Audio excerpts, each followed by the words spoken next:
स्वागत करते हैं आज के वीडियो में। तो आज की वीडियो में हम देखेंगे अगर आपका एक नेक डीप और एक नेक पैक है तो आपको कौन कौन से फॉर्मूले स्टेप बाय स्टेप यूज़ करने हैं, वो आपको एकदम डिटेल में फ्री में मिल जाएंगे। तो वीडियो को एंड तक देखना मत भूलिएगा और अगर कुछ भी डाउट है तो कमेंट करके ज़रूर बताना। तो सबसे पहले तो आप यहाँ पे देख सकते हैं, अगर आपका एक नेक डीप और एक नेक पैक, तो आप सभी को पता ही होगा कि हमारा किस तरह से पैटर्न रहता है। समझो हमारा फ्रंट पार्ट का नेक डीप है इस तरह से, या फिर सर्कल, ये तो हुआ हमारा फ्रंट पार्ट। तो फ्रंट हमारा डीप होगा और बैक पार्ट हमारा इस तरह से पैक होगा। इसको हम बोलते हैं ब्रॉड नेक भी बोलते हैं।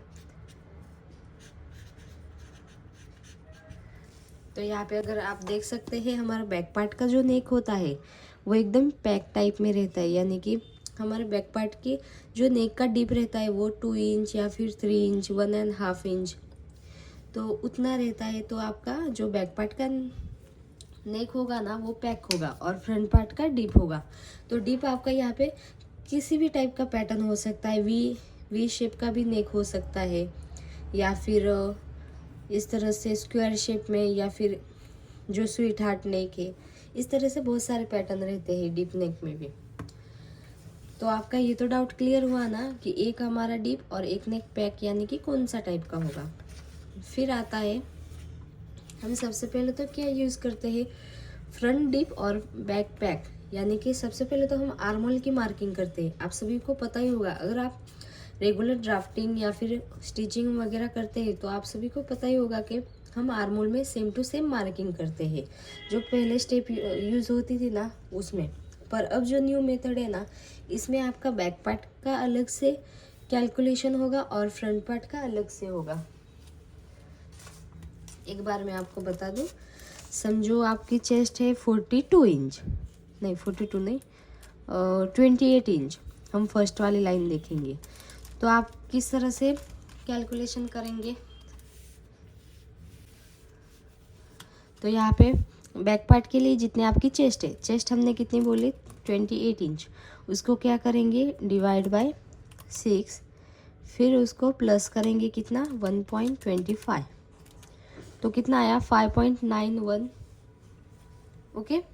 और फ्रंट पार्ट के लिए हम किस तरह से मार्किंग करेंगे, जितनी आपकी चेस्ट है 28 डिवाइड बाय 6 माइनस 0.5, 4.166। ओके। तो आप यहाँ पे सोच रहे होंगे कि बैक पार्ट की हमारी 5.999 आई थी और फ्रंट पार्ट के लिए आपकी 4.11 कैसे। तो यहाँ पे दोनों फॉर्मूले अलग से यूज़ होते हैं, पर अगर आप स्टेप बाय स्टेप ड्राफ्टिंग करेंगे तो आपका एकदम आप खुद ही सोचेंगे कि हाँ मैम, हमारा जो फ्रंट पार्ट का आर्म होल है वो कम आया है और बैक पार्ट का ज़्यादा, क्योंकि जो हमारा फ्रंट पार्ट का बॉडी का मूवमेंट होता है ना, वहाँ से आपका शोल्डर कम ही रहता है और बैक पार्ट में आपका राउंड की तरह। अगर आप खुद मेजर करके देखेंगे ना तो आपको पता चलेगा कि हमारा जो आर्म होल होता है वो हम स्लीव्स कट करते वक्त भी आप सभी को पता ही होगा कि फ्रंट पार्ट में हमारा आर्म होल कम रहता है और बैक पार्ट में हमारा ज़्यादा रहता है। इस वजह से ये माइनस होगा ना तो भी आपका कुछ भी प्रॉब्लम नहीं होगा। वो भी हम आगे स्टेप बाय स्टेप सारे ब्लाउज़ की कटिंग बताएंगे ना, तब आपके सारे डाउट क्लियर होंगे।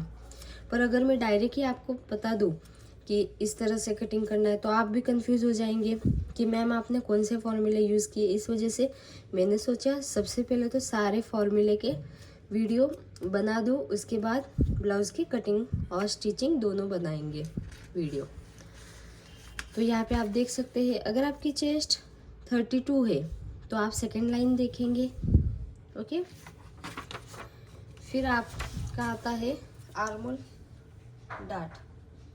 तो अब आता है आर्म होल डार्ट, यानी कि आर्म होल में आपको किस तरह से डार्ट लेना है। तो आर्म होल में पहले हम क्या करते थे, डायरेक्ट चार्ट के अकॉर्डिंग डार्ट लेते थे। पर जो इस मेथड है ना, न्यू मेथड, इससे क्या होगा, जो आपकी अपर चेस्ट और चेस्ट में गैप है ना, यानी कि फुल चेस्ट और जो हमारी अपर चेस्ट है उसमें जितना आपका गैप आ रहा है उसके अकॉर्डिंग आपको आर्म होल में डार्ट लेना है, ताकि वहाँ पे क्रीज वगैरह कुछ भी ना आए।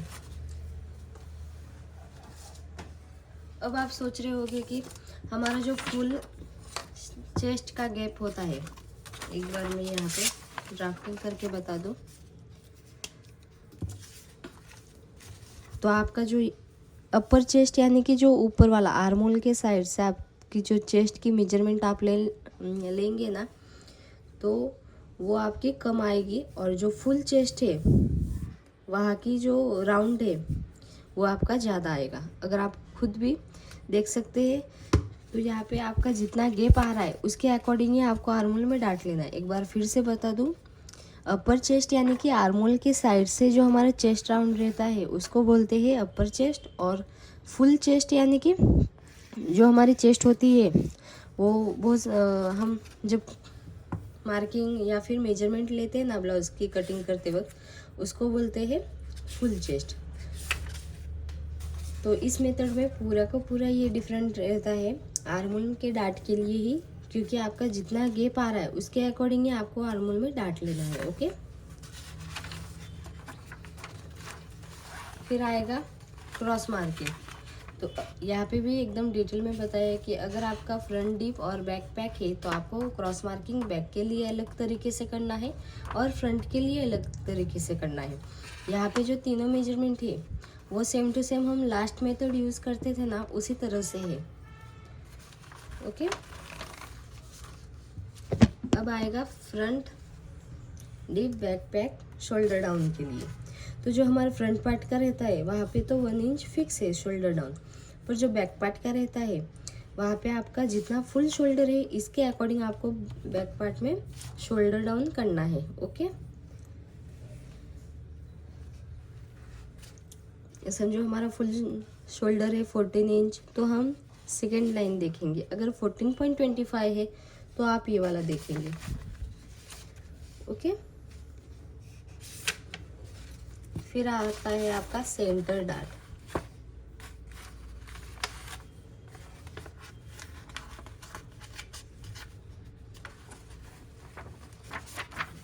सेंटर डार्ट यानी कि जो हम ब्लाउज का यहाँ से आपका यहाँ से समझो यहाँ पे हमारा पैटर्न है, तो ये तो हुआ आर्मोल के साइड से हमारा डार्ट, ये होता है सेंटर वाला डार्ट और ये होता है वेस्ट वाला डार्ट। इस तरह से 3 टाइप के डार्ट होते हैं।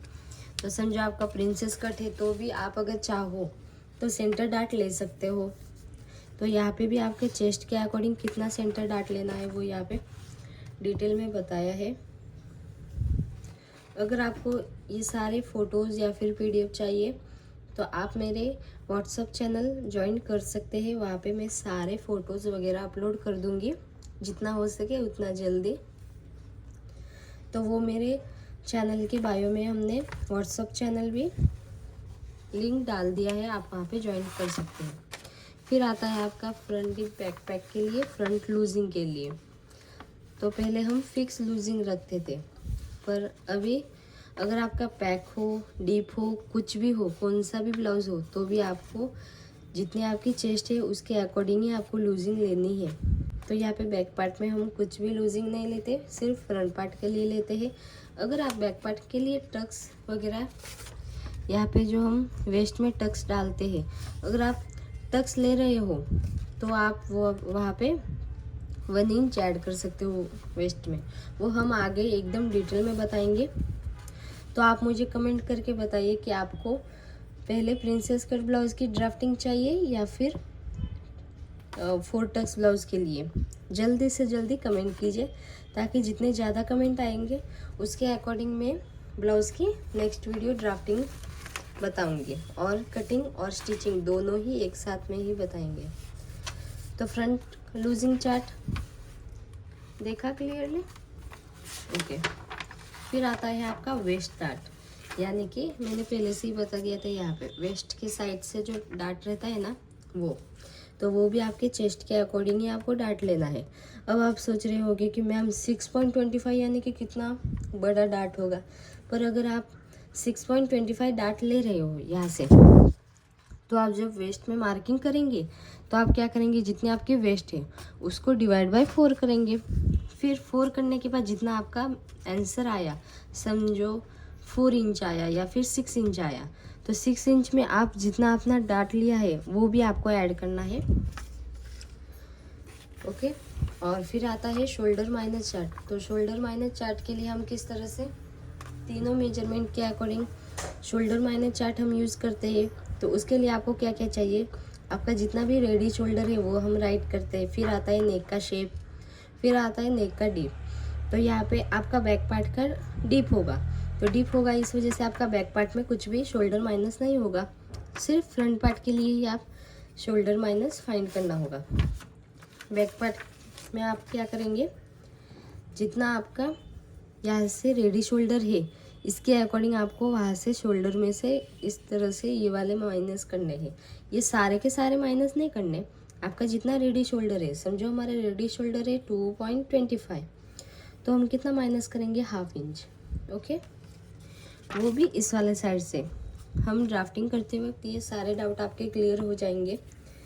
तो गाइज़, अगर आपको ये वीडियो अच्छा लगा हो तो कमेंट करके ज़रूर बताना, और ऐसे ही वीडियोस के लिए मुझे कमेंट करते रहिए और मोटिवेट भी करते रहिए, ताकि मैं भी एकदम अच्छे से बता पाऊँ। और कुछ भी डाउट है तो आप कमेंट करके बता सकते। Thank you for watching.